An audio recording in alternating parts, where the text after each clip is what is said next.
5월 24일 뉴스 헤드라인입니다. 트럼프 대통령은 지난 22일 교회와 예배당은 필수적인 시설로 지금 곧 바로 오픈해야 할 것이라고 각 주지사에게 행정명령을 이행하도록 촉구했습니다. 윌셔 커뮤니티 연합은 LA 형제 갈비식당과 협찬하여 24일 오늘 아침 9시부터 한인 시니어 100명에게 점심 도시락을 전달했습니다.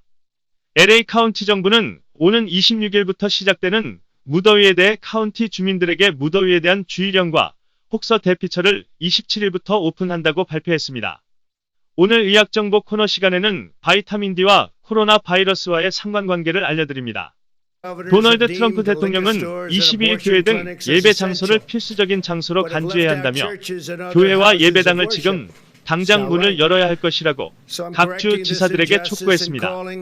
CNN 방송에 따르면 트럼프 대통령은 이날 오후 기자회견을 자청해 오늘 나는 예배당과 교회, 유대교 회당 이슬람 사원들을 필수 서비스를 제공하는 필수 장소라고 확신한다고 밝히고 일부 주에서는 주류점과 임신중절 병원들이 필수적 기관이라고 간주하면서도 예배당과 교회 모임은 제외했다. 이는 참으로 옳지 않다고 생각하면 나는 이 부당함을 바로잡고 예배당과 교회는 필수적인 장소라고 인정한다면서 그리고 이곳들은 커뮤니티를 뭉치게 하고 각각의 주민을 단결시키는 장소라고 말하면서 종교 리더들은 모여서 예배할 때 신자의 안전을 확실히 해달라고 요청하기도 했습니다. 또 각주 지사들에게 경고성 주의를 했는데 만약 그들이 하지 않는다면 나는 그 주지사들의 방침을 중단시킬 수 있을 것이라고 경고했습니다. 그리고 트럼프 대통령은 간단한 입장 발표 후 기자들과 문답 없이 곧바로 퇴장했습니다. 한편 트럼프 대통령의 교회와 예배 장소는 필수적인 장소로 규정하며 교회 개방에 대한 백악관 브리핑이 있은 지 얼마 지나지 않아 개빈 뉴섬 가주지사는 교회와 예배당의 개방에 대해서 야운트빌의 재향군인 센터에서 구체적이고 안전한 가이드라인을 빠른 시일 안에 발표하겠다고 밝혔습니다. 개빈 뉴섬 주지사는 오늘부터 종교계 지도자들과 구체적인 대화를 갖고 건물과 시설물 곳곳의 위생과 방역, 그리고 청결 문제 등 세부적인 문제점을 따져나갈 방침이라고 말했습니다. 이상 최진영 기자였습니다. 코로나 사태로 가장 타격을 받고 있는 65세 이상의 시니어들을 위한 도시락을 위해 한인식당과 연합하여 매주 일요일 오전 9시부터 10시까지 도시락 서비스를 하고 있는 한인단체를 소개합니다. 한인들의 권익과 커뮤니티 봉사를 위한 윌셔 커뮤니티 연합과 유가와 킹슬리 코너에 있는 형제갈비의 도움으로 이 행사를 주최하고 있는데요. 오늘 일요일 65세 이상 한인 시니어 100명에게 도시락 나눔을 가졌습니다. 이날 도시락을 받아든 사람들은 음식 가짓수의 풍부함과 윌셔 커뮤니티 봉사자들의 따뜻한 안내와 서비스를 받은 모든 시니어들, 코로나 사태로 상처받은 사람들에게 큰 마음의 위로가 되었습니다. 이날 봉사자들과 함께 봉사를 하고 있던 정찬용 회장은 이 행사를 코로나 사태가 끝날 때까지 계속할 것이라고 말했습니다.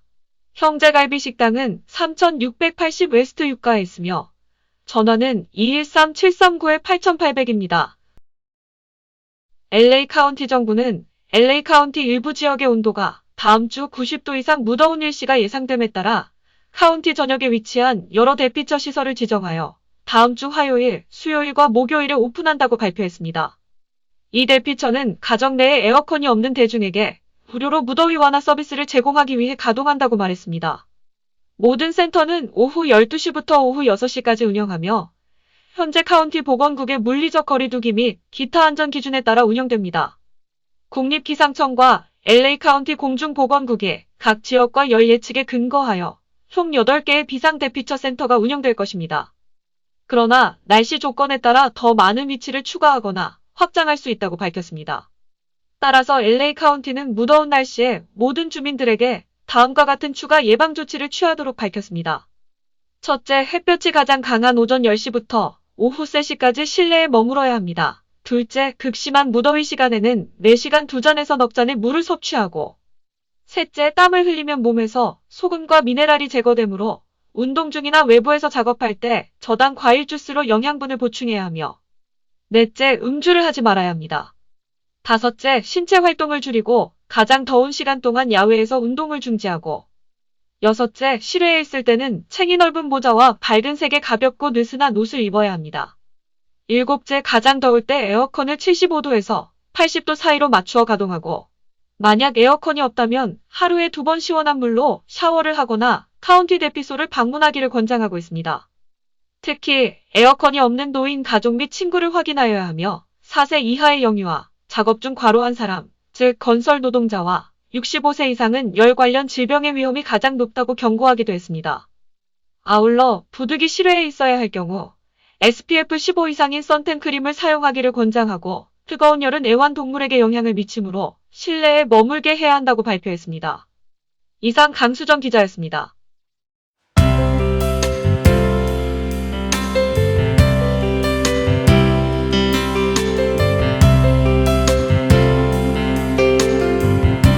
안녕하세요.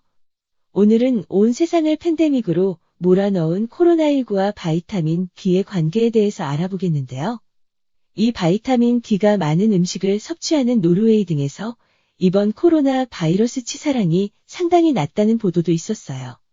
그런데 지난주에 아이리쉬 메디컬 저널에 우리 체내에 흡수된 바이타민 D가 칼슘을 흡수하는 데 도움을 줄 뿐만이 아니라 코로나19를 유발하는 바이러스와 싸움에도 체내의 면역력을 높여줘 바이러스와 한판 싸움에도 절대적인 지원군이 된다는 학설을 발표했어요. 이 논문을 작성한 트리니티 칼리지 더블린 연구원들이 유럽 12개국 코로나 환자들을 대상으로 실험한 결과랍니다. 이 연구에서 바이타민 D가 세포에서 분비되는 단백질 면역 조절제인 사이토카인을 통해서 면역 기능을 강화하고 코로나 바이러스와 싸우는 항체를 적극 돕고 있다는 사실을 발견했다고 하네요. 그래서 코로나19가 확산되면서 세계보건기구 WHO로부터 유럽 12개국의 환자 관련 데이터를 입수해 바이타민 D와 신종 바이러스 간의 상관관계를 분석해 바이타민 D 섭취를 권장하는 국가에서 치사율이 낮아지는 추세를 확인했다고 밝혔습니다. 연구에 참여한 로즈 앤 케니 교수는 바이타민 D가 코로나19에 영향을 미친다는 임상시험 결과는 아직 없지만 바이타민 D와 코로나19 간의 연관성이 있다는 중요한 정황 증거가 될 수 있다고 설명했다 합니다. 그리고 지난 17일 포브스지는 이론적으로 바이타민 D가 코로나19 증상 완화에 도움을 준다는 사실에 동의한다고 평했다고 합니다.